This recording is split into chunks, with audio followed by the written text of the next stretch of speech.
Once again, today we have a new brand on the channel. This is RGMT. Definitely concentrate on bigger watches, you know, chunky dive style type pieces, but this one isn't exactly that.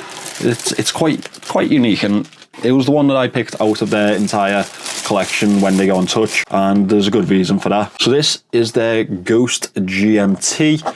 It is packing a NH34 movement, and it will set you back £189. Good looking fella straight away, isn't it? Let's be honest here, that is a bloody big watch. It is 44mm in diameter. Now, that is insanely big for myself. I don't like to, you know, always deal with smaller watches, even though that's my type of realm. I like to give the bigger wristed guys a little run out every now and then. Let me get these wraps off this bracelet. It's a very substantial bracelet too, I'll give them that much.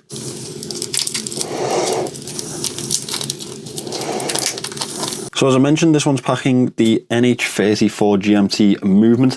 It is a bloody big fella, isn't it? It's 14.5mm thick. It does pack a 200m water resistance rating though, which is definitely a bonus.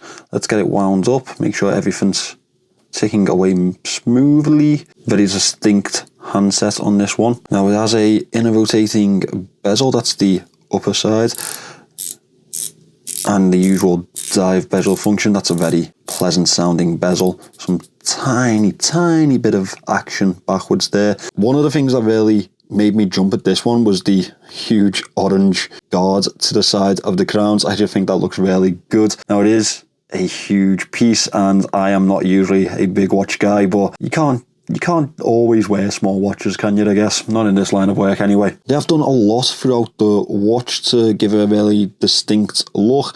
There's a lot of layers there.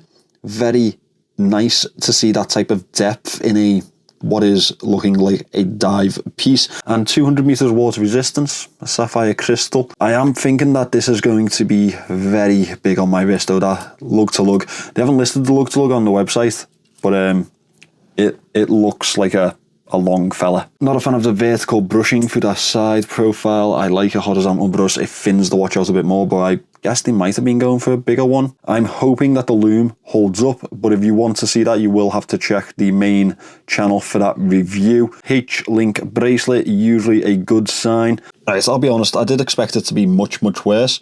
It is definitely on my edge of wearability, but it's not that bad. I'll be able to wear it, put it that way. This is definitely going to be for someone who likes the bigger watches though. Quick note, I love the nailing on that bezel. Very nice touch. But this is a proper dive type of watch. You know, the type of thing that you'd probably expect The Rock or someone like that size to wear, not your 6'2" slim Scouse reviewer. I don't think this one is for me, but it will be getting a very fair review on the channel. I think for £189, it's not a bad deal in all honesty, and it's definitely something a bit more unique for your money. I think a lot of people will appreciate that. Let me know in the comments below what you guys think of it.